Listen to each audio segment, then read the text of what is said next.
Имаме въведение от нашия колега от Агенцията за образование и култура, която е всъщност звено на Европейската комисия, отговарящо за нашата програма, но не само за Творческа Европа, но и за други така интересни инициативи, бих казал, свързани с култура, младежта, спорта и аудиовизуалния сектор. Така че предлагам той да се включи на екрана и да го представиме. И така? Да, неговото въведение ще бъде на английски, но така или иначе за всички вас, които след това може да имаме разяснения цял ден по темата. Той ще ни представи накратко новия план за култура за 2024 година на Европейската комисия с новите приоритети.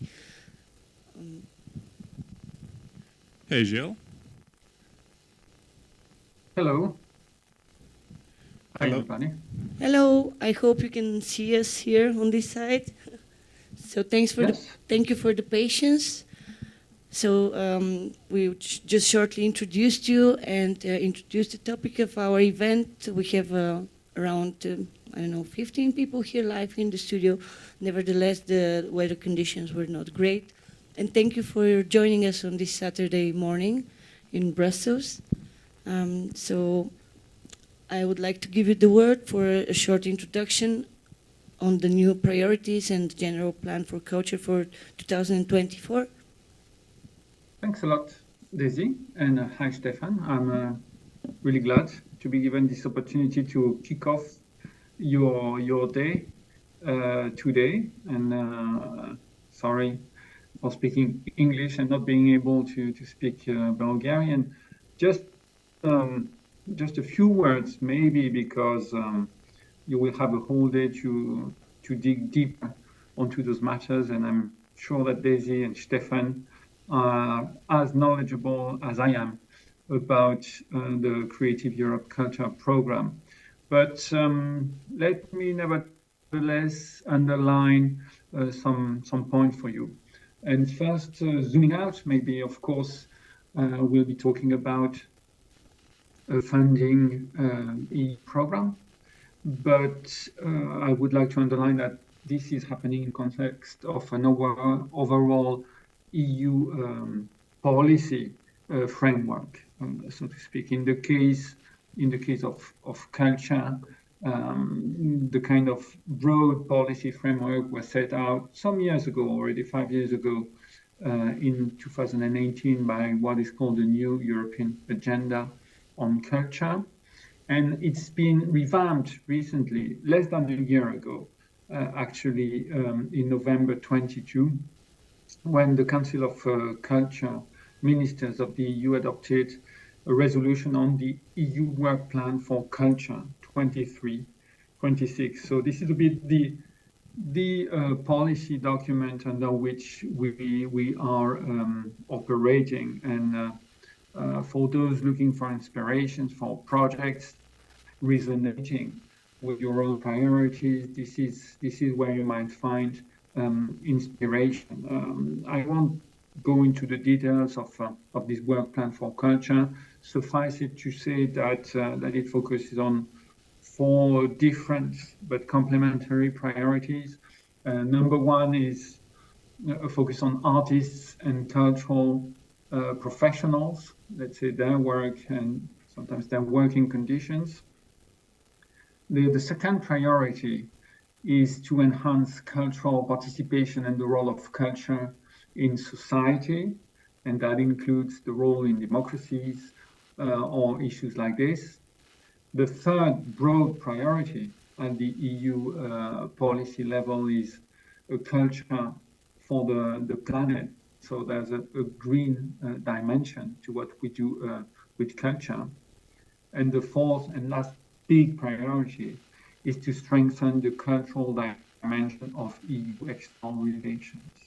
So, this brings home the idea that, by the way, EU cultural policy is not in a kind of policy vacuum or policy void, but it strongly complements other EU policies, such as the European Green Deal, or a new policy initiative that you might have heard about, which is the new European Bauhaus, which is at the juncture of culture, environment sustainability, and social sustainability.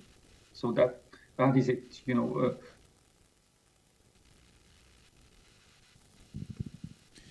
Well, it's amazing to have such a concise input and insight. Like an EU funding program on culture, like on any other text.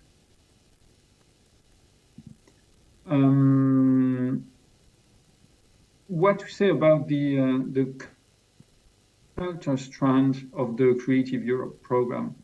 To start with, just an important distinction that the Creative Europe program has three different components: the media component, what we call the cross-sectoral component, and the culture component. So the projects we'll be talking about will be operating under the culture strand. That is all the cultural sectors, but media and audiovisual. Let's say we can support projects under the cultural strand that are not exclusively focused on media or the audiovisual sector. So this might include and cover performing arts, music, literature, design, cultural heritage, architecture. So you see everything but purely media and audiovisual only projects, and that's an important distinction to bear in mind. How do we work? The broad priorities of the program are defined in a democratic manner, I would say, by the European Parliament and the EU Council of Ministers. The program is created by what we call regulation, which is an EU law, and the budget is voted and adopted annually by the European Parliament and the Council. So this is the kind of democratic framing of what we are doing. Then on this basis, the European or the EU executive, the European Commission, adopts work program, and the call for proposals I'm going to talk about has been defined in quite detail by the European Commission, that is the college of 27 commissioners, including a Bulgarian commissioner. And it so happens, by the way, that the Bulgarian commissioner is precisely in charge, among other things, of the cultural policy. So this is very close to home as far as you are concerned. Once the Commission work program is adopted, the body where I am working with a team of 34 colleagues, that is the executive agency, implements the calls for proposals. I'm working in an executive agency called the Education and Culture Executive Agency, working mainly for the Commission and with the Commission services in charge of education and culture. We're going to talk mainly, because that's what Daisy and Stefan explained to me, are of your main interest about cooperation projects. I will do a bit of a spoiler here. The big novelty in 2024 of the calls for proposal this year is that we will have only the small and medium-sized categories of cultural cooperation projects, not the bigger category like last year, for instance. The idea is to concentrate the budget available on the small and medium-sized project. And Daisy told me that maybe that's rather of interest to the participants to the session today. So I trust that basically this is good news for you. Daisy and Stefan will explain to you how it's done for those of you who haven't had the opportunity to apply to an EU funding project. There is a one-stop shop, one single entry point for that. It's called EU Funding and Tenders Portal. It's got its technicalities, but our desk, Creative Europe Culture desk, is here to explain to you how it works in practice. So in 2024, what are the broad priorities that are flagged by the Commission? Ukraine is mentioned and features quite prominently as a kind of general priority, and two cross-cutting issues are also indicated by the European Commission. That is, one, inclusion and diversity, not the gender balance, and also the greening, always the environment agenda for Creative Europe. Under the work program, a whole series of calls for proposals has been planned. The main one, the flagship one on which I will elaborate, is the Cultural Cooperation Project 1. But just know that here in particular, other calls for proposals will be launched at the EU levels, for instance, for platforms, for pan-European cultural entities, for networks. We'll continue to have call for proposals on literature, on music across Europe. But when we talk about the cooperation project, it's a bit the main. It's the bigger budget, so to speak, for most of the cultural organizations across Europe.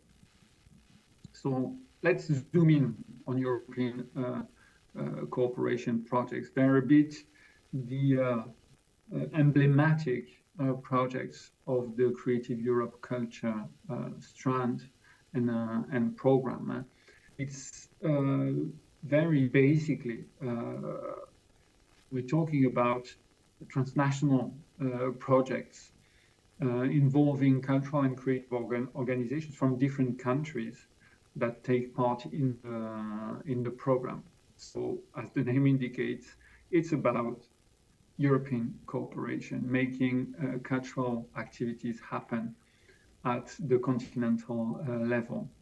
And this program gives cultural organizations of all sizes, because mentioned there are different sizes, the possibility to co-produce, to cooperate, to experiment, to be mobile, and to exchange and learn from each other. I'm sure that you already have probably contacts at the European level. If not, this program is an opportunity to develop your contacts across the continent, to enrich your activities with what others do in other parts of Europe, and vice versa, to enrich what they do with your productions, your own production. As I mentioned already, we've got two categories of projects in our jargon, and apologies for that, it's called topics, and it depends on the number of organizations involved. If you've got small-scale projects with a minimum of 3 entities, you are within category 1. And if you have projects, wider projects with a minimum of 5 entities, you are in category 2, medium-scale projects, we call them. For all of them, the maximum duration is 48 months, 4 years, but it's not an obligation to do something that long. For small-scale projects, the maximum EU grant is 200,000 euros, so it gives you an idea of the size and the ambition of the project. Whereas for category 2, medium-scale projects, the maximum EU grant is 1 million euros. So that's, you've got two ranges, two categories to choose from. I repeat. The program has a 5 category for big scale projects, but not this year. This year it's focused on small and medium. So the objectives, the 2 broad objectives that are set out in the call for proposal that you will be invited to look at, and probably in the course of the day Daisy and Stefan will refer to it quite regularly, is one, transnational creation and circulation, and two, innovation. So you will need to choose between one of the two objectives in your project. As you see, the objectives are defined in a quite general, and I would even say generic way. So our cultural cooperation program is quite open.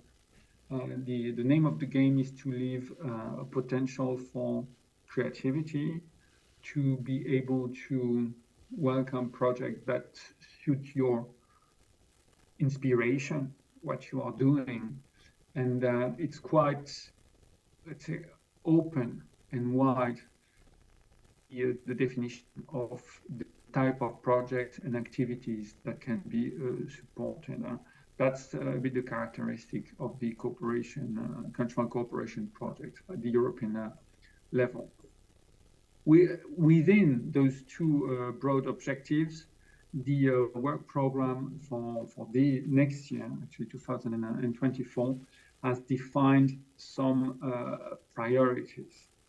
And your projects, if you apply by January, must have at least one, no more than two of those priorities. I won't go into the details again because you will have the day to comment and talk about this. But very quickly, I will enumerate them. Audience, social inclusion. I already mentioned this, but this is part of the themes and priorities. Sustainability, I already also mentioned it. Digital, international dimension, and an annual priority that is support to Ukrainian cultural and creative sector. I mentioned it already too. And Bulgaria being where it is geographically on the map of the continent, I don't know, but perhaps this is an annual priority that could find an echo and resonate with some of the projects you are implementing already. Let's be a bit pedestrian, talk about figures. The budget for this call for proposal is quite substantial. It's 60 million euros in 2024. So that's quite significant. The indicative number of projects we would be supporting with this budget is 130. So it's not a kind of fixed number, but that's a bit the range of projects that we could support. If you divide 60 euros by 130, you can find the average size. The budget is indicatively also divided between small scale and medium scale. So roughly it's 24 million euros for small scale and 36 for medium scale, giving a budget premium to more expensive medium projects. One very, very important date that you need to keep in mind if you are interested in applying to our program is the deadline, and the deadline is the 23rd of January next year. It looks far away, but actually it will be coming soon, and the deadline is the 23rd of January at 5 p.m. Central European time. So it will be 4 p.m. in Bulgaria, in Sofia. Don't miss it by 1 hour or 1/2 hour, given your geographical location. If you are the one organization submitting the project, that is what I wanted to share with you. The points I wanted to stress. And of course, as ever, I am at your disposal if you have already questions and reactions. Thank you, Gilles, for the input and the very concise and precise overview of the new priorities. There is always a question that comes to mind when we read about them, because you mentioned two words, general and generic, although you were speaking about the topics. And especially artists who are some of the key beneficiaries of these projects, one way or another, often wonder, what is the research, what is the mechanism behind the final definition of these priorities? Maybe you could elaborate a bit on the process of fixing a priority and appointing it for the year to follow, 2024. Yeah, that's an important question. You know, they don't fall from the sky. One part of the answer is in what I mentioned already, in the sense that the EU funding programs, and in particular the call I focused on, the cooperation call, cultural cooperation projects call, is one of the tools that the European Union has at its disposal to implement EU policies. So, as you will see if you do the comparison, the call reflects quite strongly, in some cases, completely mirrors the EU cultural policy documents. And the cultural policy documents, they stem from policy discussions at the political level within EU institutions, and that is, the big triangle, institutional triangle, the European Parliament, which is a very important institution, and with elections coming up next year, citizens must realize that when they vote during European elections, they will have an impact, because their members of the European Parliament have a big say in defining EU policies, and in particular cultural policies, because the Parliament, votes the regulation, defining program, votes for the annual budget, makes amendments, decides the figures, the maximum figures. By the way, the European Parliament, it's a bit of a parenthesis, but it's a strong defender of the cultural sector and always pushes for increased budgets for EU cultural funding programs. End of the parenthesis. So the Parliament, the TIL, they are in a discussion, and the European Commission too. As you know, culture in a wide sense is not an exclusive EU competence, by far not. It's a competence shared and supporting the competence of member states. In some EU member states, even culture is rather at the sub-national level. So it's only a supporting power of the EU. So the policy discussions are made there, and they are reflected in the programming. That's the broad, let's say, definition of the priorities. At a less strategic level, at a more tactical level, the programming is based also on a dialogue with the sector. The Commission itself, the commissioner in charge of culture, and the officials, and particularly senior officials in the Director General for Education and Culture, they have permanent contacts and policy dialogues with the organizations representing the sectors. It so happens, by the way, that our program, we are funding some of the organizations that are umbrella organizations representing the cultural sectors, what we call our networks. And the programming is the result of a kind of iterative process between the services of the Commission and the sectors. Last point I would mention, and here I for my own core, so to speak, is that as executive agency, we may give feedback to the policy making level on our experience in implementing the program and the projects. So we also explain, what in our view works, what in our view doesn't, to the policy making level, and based on this, numbers are crunched and ideas are exchanged, and based on this, the annual work program is drafted for and then adopted by the Commission. Just want to underline that this is not a process done by some civil servants at the European level. We are not in a technocracy, I repeat, not in a technocracy.